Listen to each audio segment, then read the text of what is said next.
Luke 6. On a Sabbath, while Jesus was going through the grain fields, his disciples plucked and ate some heads of grain, rubbing them in their hands. But some of the Pharisees said, "Why are you doing what is not lawful to do on the Sabbath?" And Jesus answered them, "Have you not read what David did when he was hungry, he and those who were with him? How he entered the house of God, and took and ate the bread of the presence, which is not lawful for any but the priest to eat, and also gave it to those with him. And he said to them, The Son of Man is Lord of the Sabbath." On another Sabbath, Jesus entered the synagogue and was teaching, and a man was there whose right hand was withered. And the scribes and the Pharisees watched him to see whether he would heal on the Sabbath, so that they might find a reason to accuse him. But Jesus knew their thoughts, and he said to the man with the withered hand, "Come and stand here." And he rose and stood there. And Jesus said to them, "I ask you, is it lawful on the Sabbath to do good or to do harm, to save life or to destroy it?" And after looking around at them all, he said to him, "Stretch out your hand." And he did so, and his hand was restored.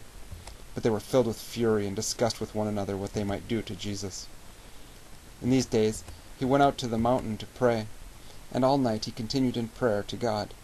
And when day came, he called his disciples, and chose from them 12, whom he named apostles: Simon, whom he named Peter, and Andrew his brother, and James and John, and Philip, and Bartholomew, and Matthew, and Thomas, and James the son of Alphaeus, and Simon, who was called the Zealot, and Judas the son of James, and Judas Iscariot, who became a traitor. And Jesus came down with them, and stood on a level place, with a great crowd of his disciples, and a great multitude of people from all Judea and Jerusalem, and the sea coast of Tyre and Sidon, who came to hear him and to be healed of their diseases. And those who were troubled with unclean spirits were cured. And all the crowd sought to touch him, for power came from him, and healed them all. And Jesus lifted up his eyes on his disciples, and said, "Blessed are you who are poor, for yours is the kingdom of God. Blessed are you who are hungry now, for you shall be satisfied. Blessed are you who weep now, for you shall laugh. Blessed are you when people hate you, and when they exclude you, and revile you, and spurn your name as evil on account of the Son of Man.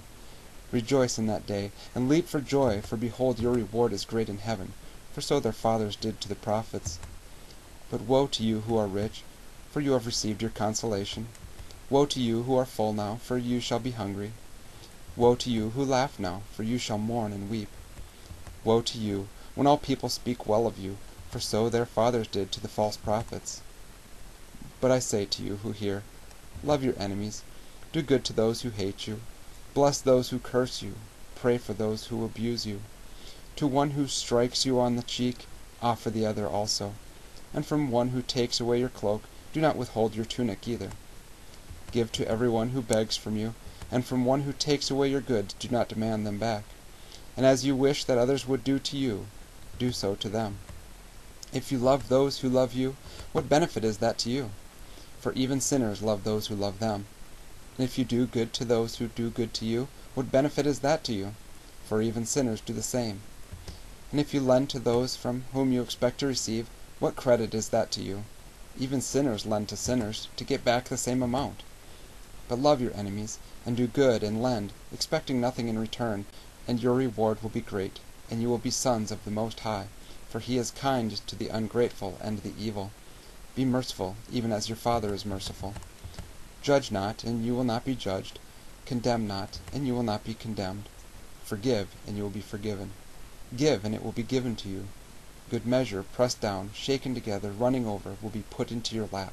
For with the measure you use it will be measured back to you. He also told them a parable. Can a blind man lead a blind man? Will they not both fall into a pit? A disciple is not above his teacher, but everyone, when he is fully trained, will be like his teacher.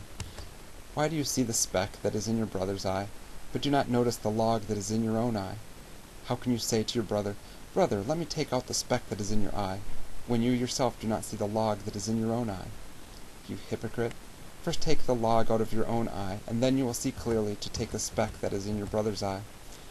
For no good tree bears bad fruit, nor again does a bad tree bear good fruit, for each tree is known by its own fruit. For figs are not gathered from thorn bushes, nor are grapes picked from a bramble bush. The good person out of the good treasure of his heart produces good, and the evil person out of his evil treasure produces evil. For out of the abundance of the heart his mouth speaks. Why do you call me Lord, Lord, and not do what I tell you? Everyone who comes to me and hears my words and does them, I will show you what he is like. He is like a man building a house, who dug deep and laid the foundations on the rock. And when a flood arose, the stream broke against the house, and could not shake it, because it had been well built. But the one who hears and does not do them is like a man who built a house on the ground without a foundation. When the stream broke against it, immediately it fell, and the ruin of that house was great.